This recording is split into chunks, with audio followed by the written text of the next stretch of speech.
Okay, I like Solo a little bit more right now. What can I tell you about this SmackDown? This episode wasn't necessarily bad. We did get some highlights, we did get some answers. Austin Theory is slowly turning face. Seems like LA Knight is getting pushed. But man, lately when it comes to WWE product, I just can't help but feel like it's a bit of a filler.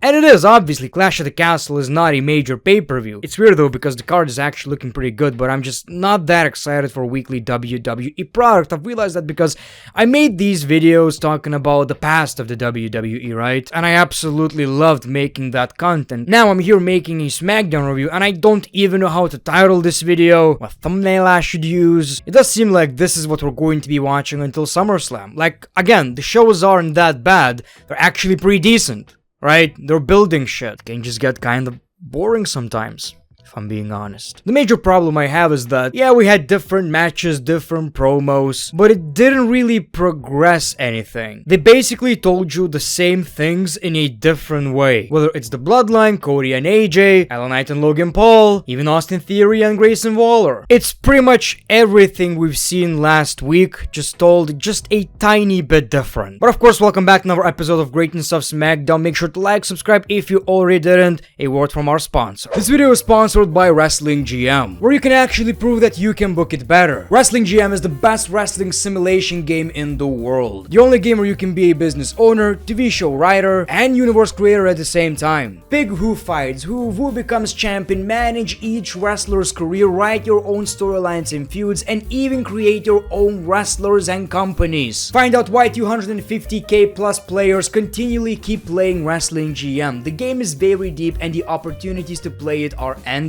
It is the perfect mix of creativity and strategy. You can control and create all the outcomes within the game. I also played this game before on my channel. The playlist of Wrestling GM series is in the description below. Wrestling GM is available on all iOS and Android devices, and there's a link to download the game in the description below. Welcome back to the channel, ladies and gentlemen. Let's talk about SmackDown. The show kicks off with the Bloodline. Obviously, Paul Heyman is not happy to be there. Heyman says until Roman Reigns comes back, Solo sits at the head of the table. And obviously we heard a lot of "We want Roman" chants. Tonga is now the right-hand man, and Tonga is officially a member of the Bloodline. That's all Paul Heyman said, and Solo says, "You forgot about something. You forgot to thank them for saving you from Kevin Owens." And of course, Paul Heyman thanks Tonga and Tonga for saving him. Then we see Kevin Owens and the Street Profits. A big brawl breaks out. We see Paul Heyman trying to leave, and Solo is not so happy about that. And he threatens Paul Heyman. Said it before, gonna say it again. That Roman Reigns' return is going to hit better than crack. What a crazy twist, man. People rejected Roman Reigns because he was a babyface, and now we want Roman Reigns as a good guy, right? I mean, this was a decent promo and all. Again, nothing new right here. Oh my god, Tonga is a member of the Bloodline? Wow. It's good shit, right? Like, Paul Heyman is doing a great job. They're telling this good story of, well, the Bloodline kinda abusing Paul Heyman. Paul Heyman doesn't want to be a part of this. He's loyal to Roman Reigns. It's all good. It's just that it's every goddamn week. And I kinda get that. And I know why they're doing it. I'm not saying Roman Reigns needs to return right now. I'm just telling you like it is. It's a bit exhausting. Then we saw Jade and Bianca versus Indi and Candice. What you've probably noticed is that the Prime bottle is back on the ring mat, which is interesting because it was only used on pay-per-views before. I like how WWE did it actually. It's not too in your face, right? Obviously, the tag team champions won the match, and we got a continuation from Monday Night Raw with all the tag teams brawling, and of course, the tag team champions stayed on top. Everything that is happening with Jade and Bianca as tag team champions is also a bit of a filler. It's a side story. I guess that's a better way to tell. The real story is Jade versus Bianca, and I really hope Bianca is the one who's turning heel. Of course, Cody wants AJ. Nick Aldis tells him not to look for AJ Styles, but Cody ain't gonna listen. Cody is mad just like all of us. The second AJ Styles faked his retirement, he thought about Shawn Michaels. Apollo Crews got attacked by Legado del Fantasma, and he made this weird sound.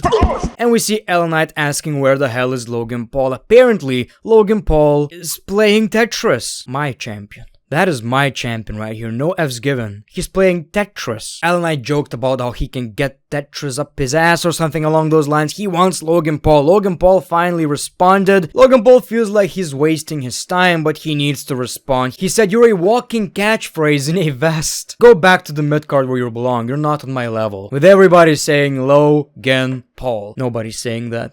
Nobody. Exactly. The amount of people saying that, zero. Zero people are saying that. Okay, so that's interesting. Obviously, we believe it's going to happen at SummerSlam, but I've heard rumors that it's actually going to happen at Clash at the Castle, which is kind of worrying because then, obviously, LA Knight would not win that match. I don't think so. So, maybe 2 matches, we'll see. But if we're actually going to get this match, like, Clash at the Castle is looking stacked. It's just that the weekly television is just kind of boring. We saw Grayson Waller versus Johnny Gargano, which was actually a pretty fun match. Like I've said before, I really like Grayson's moveset. It's very unique. Again, Grayson Waller acting selfish, and he eventually won the match. Austin Theory, well, I guess he started to realize what kind of man Grayson Waller is. I am very excited for this. Ever since Austin Theory came to the main roster with Seth Rollins and then came back, Vince McMahon's puppy, you know, he was never a babyface. And then you see videos of Austin Theory interacting with fans on social media and you're like, this guy could be a great good guy. No, seriously, this guy wrestles like he could be the face of the company. And I like him as a heel, he's doing a great job, he's a believable asshole, but a face turn for Austin Theory could literally get him back to that level. It's good for Grayson Waller, it's good for Austin Theory. I like them as a tag team, I really do. I really love this tag team, but I can't wait to see what they can do in their singles runs. Cody calls out AJ Styles. We see AJ with a bunch of security. AJ doesn't care what Cody wants. Of course, Cody doesn't care either. He started beating the shit out of the security. AJ took advantage. That was your segment. You know, after the fake retirement, I expected an AJ promo. Explaining things, getting that heat. And we didn't get that. This was very generic. This was very bland. There was so much more potential for this. What we learned though is that Cody Rhodes accepted the challenge and it's going to be an I Quit match. Now they're calling it the Undisputed WWE Championship. Yes, please ditch the Universal part. The Universal Championship doesn't exist anymore. On one hand, I love this, you know, because this makes it a little bit more interesting. We already saw a normal match. Let's get something a little bit more interesting. I appreciate that. I like that, but this match was very predictable in the first place. There's no way Cody is going to say I quit. So, you know, I could bet everything, even my ballsack, that Cody is going to win this match. We saw LA Knight versus Carmelo Hayes, because Carmelo keeps talking trash. What's interesting though is that both of these guys seem to be getting a push, but it's LA Knight's time right now. So LA Knight takes the W, calls out Logan Paul. If you don't want to come to SmackDown, I'll bring SmackDown to you. Something is gonna happen on social media. You know what would be cool? And if I'm gonna get this right, I deserve a medal. Logan Paul is doing his impulsive podcast and gets attacked by LA Knight during it. Now that would get people talking. And if it's gonna happen, I take full credit. Full. Bayley and Piper Niven segment was alright. I mean, Piper got to talk finally after I don't know how long, and she's doing good. Okay, I like Bayley. Really do. She's probably my favorite out of the 4 horsewomen. Probably, I guess.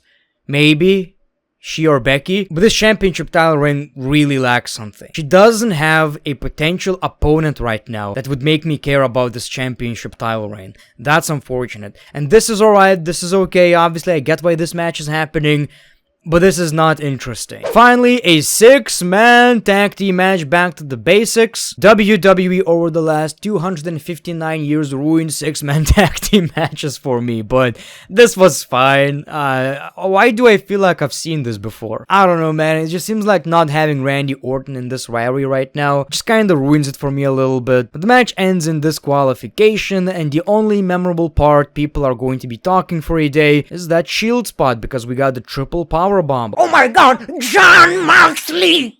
Jon Moxley! Yeah, I don't think that's happening, but it's kind of interesting. It seems like they're mocking the Shield, mocking Roman Reigns. Or maybe it's just a triple powerbomb because there are 3 people in the faction. Maybe that's just it. So that was your SmackDown, people. Again, not bad. Not bad at all. It's just that if I miss this show, then I really miss anything. So this week, wasn't a huge fan of Raw. Wasn't a huge fan of SmackDown. Maybe after Clash at the Castle, maybe it's gonna get interesting because we're getting Money in the Bank, then we're getting SummerSlam. And as a YouTuber, I can tell when people don't give a shit, because unless I work some magic with the title and the thumbnail, the views are always a little bit down when Raw and SmackDown sucks. Unless it sucks so much that people care what I think about it. Like, it has to really suck. And don't get me wrong, it's not even that bad. It's just that our expectations are a little higher right now than they were a couple of years ago. So thank you for watching this video. The Great One, peace, love, and hugs. It's been a pleasure.